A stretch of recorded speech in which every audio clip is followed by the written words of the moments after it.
बोलो माता रानी की जय। बोलो शेरावाली मैया की जय। कूष्मांडा देवी का चौथा दिन। माता कूष्मांडा का चौथा दिन होता है।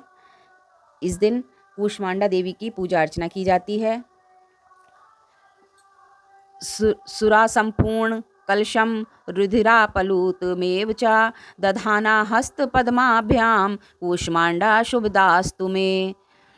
माँ दुर्गा की चौथी शक्ति का नाम कूष्मांडा है। अपनी मंद हल्की हंसी द्वारा ब्रह्मांड को उत्पन्न करने के कारण इनका नाम कूष्मांडा पड़ा। नवरात्र उपासना में चौथे दिन माँ कूष्मांडा की विग्रह की उपासना पूजा आराधना की जाती है। इस दिन साधक का मन अनाहत चक्र में स्थित होता है, अतः पवित्र मन से पूजा उपासना को करना चाहिए। माँ की उपासना मनुष्य को स्वाभाविक रूप से भवसागर से पार उतारने के लिए सर्वाधिक सुगम और श्रेष्ठकर मार्ग है। माता कूष्मांडा की उपासना मनुष्य को आदि व्याधियों से विमुक्त करके उसे सुख समृद्धि और उन्नति की ओर ले जाने वाली है। अतः अपनी लौकिक पारलौकिक उन्नति चाहने वालों को कूष्मांडा उपासना में सदैव तत्पर रहना चाहिए। बोलो कूष्मांडा मैया की जय। पांचवा अध्याय दुर्गा सप्तशती का ये पांचवा अध्याय है। देवी की स्तुति, अंबिका के रूप की प्रशंसा। ऋषि ने आगे कहना प्रारंभ किया। प्राचीन काल में शुंभ और निशुंभ नामक महाबलवान दानवों ने बल मद से गर्वित होकर इंद्रासन को अपने अधीनस्थ कर लिया। उन दानवों ने सूर्य चंद्र कुबेर यम वरुण आदि सभी देवताओं के अधिकारों को छीन लिया। उन दोनों ने अग्नि और वायु को भी अपदस्थ कर दिया, अर्थात उन दोनों भाइयों ने संपूर्ण स्वर्गलोक को हस्तगत कर वहां से देवों को खदेड़ दिया। उन दोनों राक्षसों से पराजित तथा अपमानित होकर सभी देवों ने अपराजिता देवी का ध्यान किया।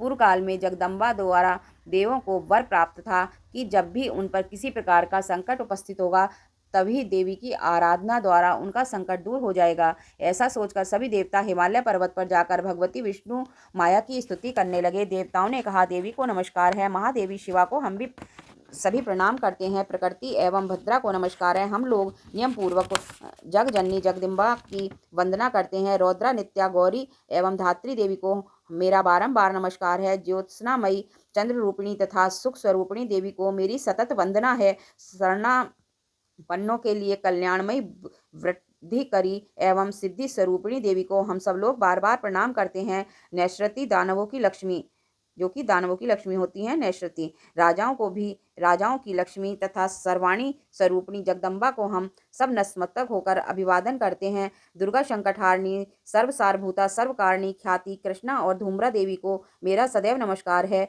अत्यंत सौम्या एवं अत्यंत रौद्रा देवी को हम सब 100 बार नमस्कार करते हैं। संपूर्ण प्राणियों में विष्णु माया के नाम से अभिहित देवी की मैं सतत वंदना करता हूँ।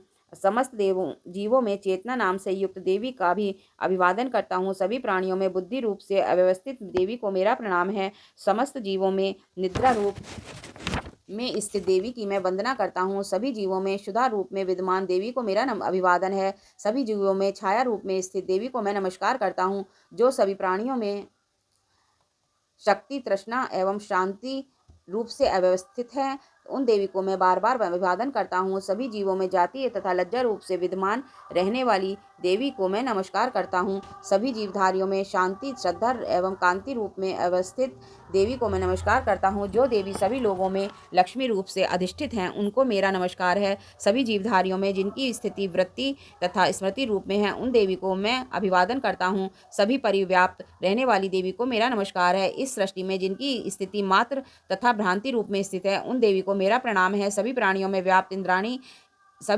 व्याप्त इंद्रियों की अधिष्ठात्री देवी को मैं नमस्कार करता हूँ। जिनकी व्याप्ति इस सृष्टि में चैतन्य रूप से है, उन देवी को मेरा नमस्कार है। प्राचीन काल में अपनी इष्ट सिद्धि के लिए देवों ने जिनकी स्तुति की थी तथा चिरकाल तक देवराज इंद्र ने जिनका सेवन किया, वह कल्याणदात्री ईश्वरी हमारा हित एवं मंगल करें तथा हम पर आई हुई विपत्तियों का निवारण करें। इस समय दैत्यों के अनाचार से पीड़ित होकर हम सभी देवता जिन परमेश्वरी को प्रणाम करते हैं तथा जो व्यक्तियों द्वारा श्रद्धान्वित होकर स्मरण करने से उनके समस्त संकटों का निवारण करती है, वही जगदम्बा मेरे कष्टों को भी दूर करें। इसके बाद ऋषि ने कहा, हे राजन, देवताओं द्वारा जिस समय वहाँ स्तुति पाठ हो रहा था, उसी समय पार्वती ने भी वहाँ गंगा स्नानार्थ पदार्पण किया था। मनोहारी भ्रगुटी से युक्त उन भगवती पार्वती ने देवताओं से पूछा, आप लोग यहाँ पर किसका स्तुतिगान कर रहे हैं? तब उन्हीं के शरीर कोश से निर्गत शिवा देवी ने उत्तर दिया, ये सभी देव युद्ध में शुंभ निशुंभ नामक दैत्यों से अपमानित एवं पराजित होकर मेरी ही स्तुति कर रहे हैं।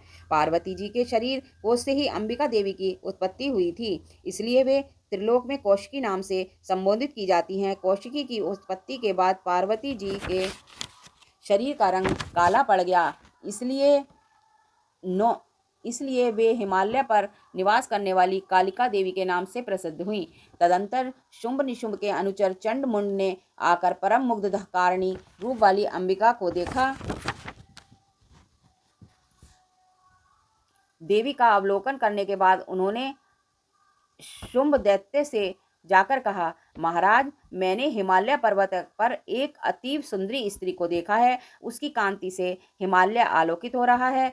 वैसी अनिग्ध सुंदरी को अब तक कहीं किसी ने नहीं देखा होगा। हे दानवराज, आप पता लगाकर उस स्त्री को ग्रहण कर लीजिए। उस स्त्री के समस्त अंगों की शोभा वर्णनातीत है और अपनी अंग प्रभा से ही वह संपूर्ण दिगंतों को प्रकाशित कर रही है। अभी तक वह हिमालय पर ही विद्यमान है। आप चलकर उसे स्वयं अपनी आंखों से देख सकते हैं। इस समय आपके आवास स्थान में सभी अमूल्य रत्न, हाथी, घोड़े आदि शोभित हो रहे हैं। आपने ही इंद्र से ऐरावत, पारिजात वृक्ष एवं अश्वों में श्रेष्ठ उच्चैश्रवा नामक घोड़ा छीन लिया था। इसके अतिरिक्त हंसों से जुता हुआ ब्रह्मा जी का रतन जड़ित विमान भी आपके पास रखा हुआ है। आपने कुबेर से महापद्म नामक निधि भी हरण करके अपने पास रख लिया है। समुद्र ने केसरों से सुगंधित अपना किंजलकिनी नामक माला आपके हाथों सहज समर्पित कर दी है, जिसके कमल सदैव हरे भरे बने रहते हैं। वरुण देव का सोना बरसाने वाला छाता भी आपके घर की शोभा बढ़ा रहा है तथा प्रजापति का उत्तम रथ भी आपके अधिकार में है। हे असुरराज, मृत्यु की उत्क्रांतिता नामक शक्ति भी आपने उपलब्ध कर ली है। वरुण का पाश तथा समुद्र गर्भ के अनेक रत्न आपके छोटे भाई निशुंभ के पास हैं। अग्नि ने 2 दिव्य वस्त्र आपको समर्पित कर रखे हैं। हे दैत्यराज, इस प्रकार आपने संपूर्ण रत्नों का संग्रह कर रखा है, फिर आप स्त्रियों में रत्न रूपी देवी को क्यों नहीं रखते? अतः इसे भी आप अपनी अनुगामिनी बना लीजिए। ऋषि ने पुनः कहा, चंडमुंड के मुख से ऐसी अनहोनी बात सुनकर शुंभ ने देवी के पास महादानव सुग्रीव को दूत बनाकर भेजा। शुंभ ने उस राक्षस से कहा कि तुम उसे प्रलोभन देकर शीघ्र ही मेरे पास लाने की चेष्टा करो। शुंभ का आदेश मिलते ही वह दानव पर्वत के रमणीक भाग में आ गया, जहाँ देवी पहले से ही विराजमान थी। तब शुंभ के दूत ने देवी से मधुर वचन में कहा। दूत ने देवी से कहना प्रारंभ किया, हे देवी, इस समय दैत्यराज शुंभ ही इस लोक के एकमात्र अधिपति हैं। उन्हीं का भेजा हुआ मैं दूत के रूप में तुम्हारे सम्मुख उपस्थित हुआ हूँ। सभी देवगण उनकी आज्ञा का पालन बिना प्रतिरोध करते आए हैं। कोई भी उनका आदेश नहीं टालता। उन्होंने संपूर्ण देवों पर विजय प्राप्त किया है। तुम्हारे लिए उन्होंने जो संदेश मुझसे कहलवाया है, तुम उसे ध्यान से सुनो।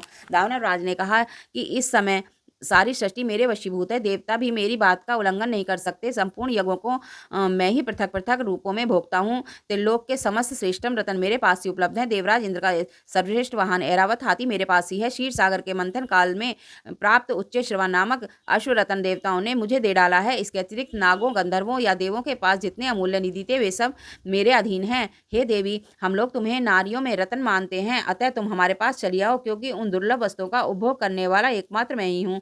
हे चंचालाक्षी, तुम मेरे या मेरे महाबलवान भाई निशुंभ के पास रहकर सुरदुर्लभ सुखों का उपभोग करो, क्योंकि तुम रत्न स्वरूपा हो। मेरा वर्णन करके ही तुम अतुल संपत्ति की अधीश्वरी बन सकती हो। तुम अपनी समझ से काम लो और मेरी पत्नी बनना सहज स्वीकार करो।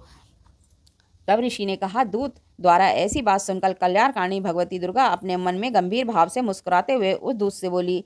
देवी ने दानव दूत से कहा, हे दूत, तुमने जो कुछ भी मुझे बताया है वह अक्षरशः सत्य है, इसमें तनिक भी संदेह नहीं है। इस समय त्रिलोक का स्वामी शुंभ तथा उसी के समान पराक्रमी उसका भाई निशुंभ ही है, किंतु इस विषय में मैंने प्रतिज्ञा की है, उसे भला मैं कैसे तोड़ सकती हूँ। मैं अपना संकल्प तुम्हें बताती हूँ।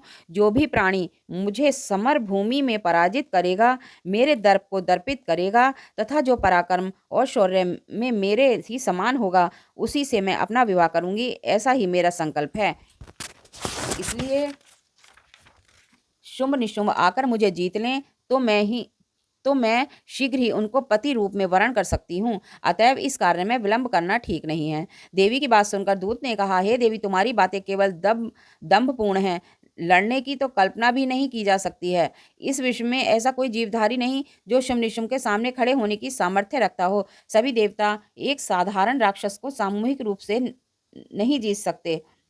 तब तुम अकेली अबला क्या कर सकती हो? जिन असुरों के आगे इंद्रादिक देवता भी नतमस्तक हो गए, उनके सामने तुम एकाकी क्या कर सकती हो? मेरी बात मान लेने में ही तुम्हारा हित है, अतः तुम मेरे साथ चली चलो, अन्यथा हमको तुम्हें बलात् ले जाना पड़ेगा, तब तुम्हारी मर्यादा कहाँ रहेगी? दूत की बात सुनकर देवी ने कहा, तुम्हारा कहना ठीक है, परंतु मैं अपनी प्रतिज्ञा के कारण विवश हूँ। मैंने बिना सोचे समझे ही ऐसी प्रतिज्ञा कर ली थी, अब उसे मैं कैसे छोड़ सकती हूँ? इसलिए तुम अपने स्वामी से मेरी बातें समझा कर कहो, उसके बाद जैसा उचित समझे वैसा करें। बोलो माता रानी की जय।